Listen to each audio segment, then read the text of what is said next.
G'day, I'm Mark from Self-Sufficient Me, and in this video I'm going to give you my 5 top tips on how to grow a ton of dragon fruit all in just one container using the hanging down method. That's right, in this video I'm going to show you how you don't have to tie the dragon fruit up, you don't have to build a trellis, you don't have to do any of all that mucking around.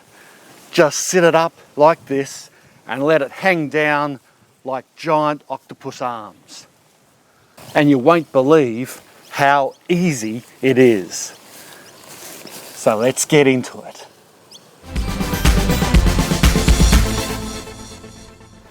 But before we get into the tips, let's chat a little more about this exotic fruit and how it will set you back between $3 to $5 in the supermarket. Dragon fruit is said to be extraordinarily high in antioxidants that prohibit the oxidization of other molecules that can cause cancer.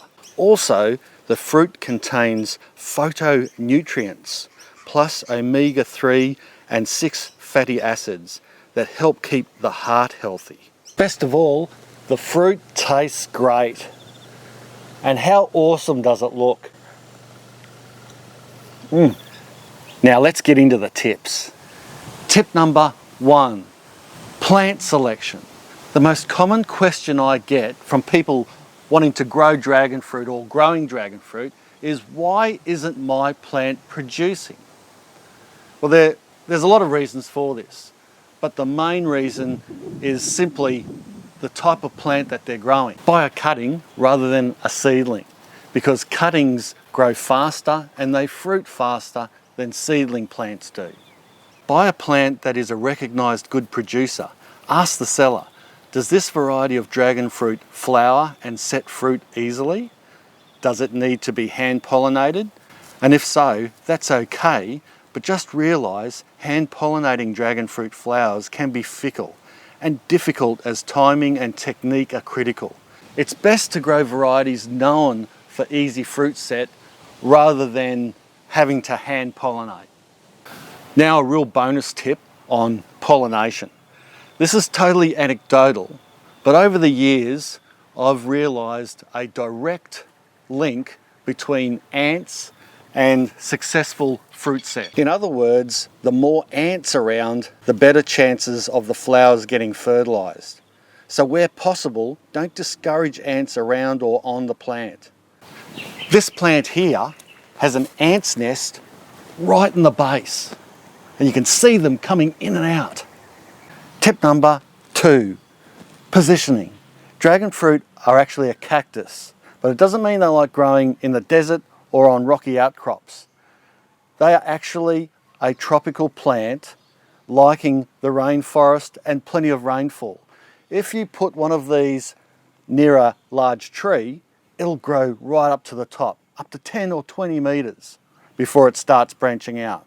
But having said that, dragon fruit is typically farmed in the open, but whilst they will grow well in full sun, dragon fruit do like some protection from the harsh afternoon sunlight, and they seem to grow better when this is the case. Although the plant does prefer a tropical climate, it can be successfully grown in subtropical and temperate areas. To get this cascading effect, I put our pot on this tree stump, just an old tree stump, but you could use a stand or a rock ledge, rock face or whatever to get that height.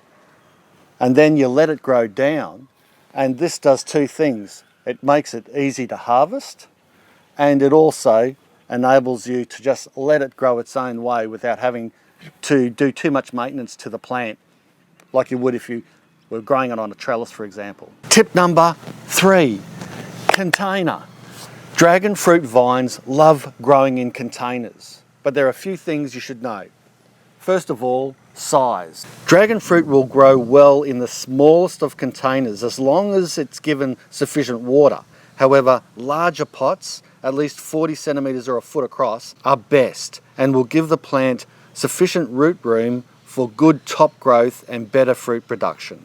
The growing medium should be really free draining, but a good quality potting mix. Remember, it is a cactus, so you don't want the thing getting too wet or wet feet, otherwise the base of the plant will rot. So free draining is the key, but then it does want a lot of water. As far as fertilizer goes, I feed this plant about once a year with a little bit of blood and bone, some pelletized chicken manure, and that's all that's really needed. Water it in well, and it should be good to go. Tip number 4, water. Now, we spoke a little bit about water in the last tip, and just because it's a cactus and it can handle prolonged periods of no water or drought, it doesn't mean it shouldn't be fed a lot of water. Due to the plant being in a container and because of the free draining growing medium, you do need to water often. Even if the container does have a small self-watering reservoir like this one, water twice a week in summer and once a week in winter. Plenty of watering through summer will spur incredible growth spurts in this type of plant, and that'll encourage branching, flowering, and subsequent extra fruiting. Tip number 5, pruning. Dragon fruit plants respond really well to pruning. It keeps the plant healthy, getting rid of any dead or diseased wood, plus it generates more growth, and then that'll generate more fruit. Generally, prune the plant after fruiting, so you're not accidentally removing any soon-to-be buds that potentially would be turning into wonderful flowers and then subsequent fruit. Shape the plant, where possible, to make an even spread around the container by removing crossing over branches and dead or diseased growth.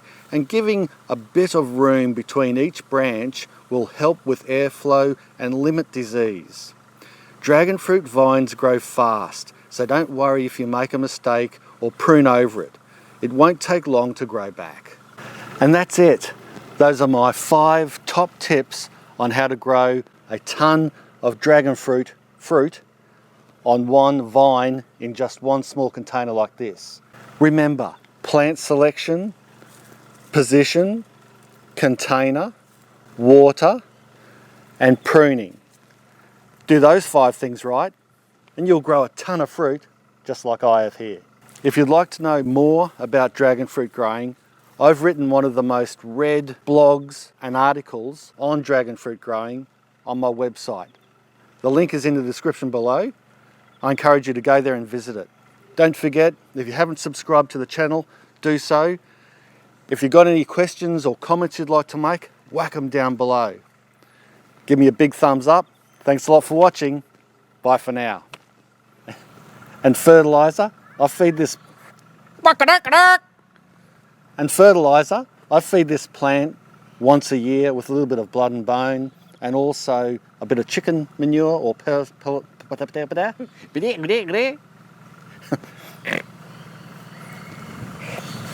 and as far as fertilizer,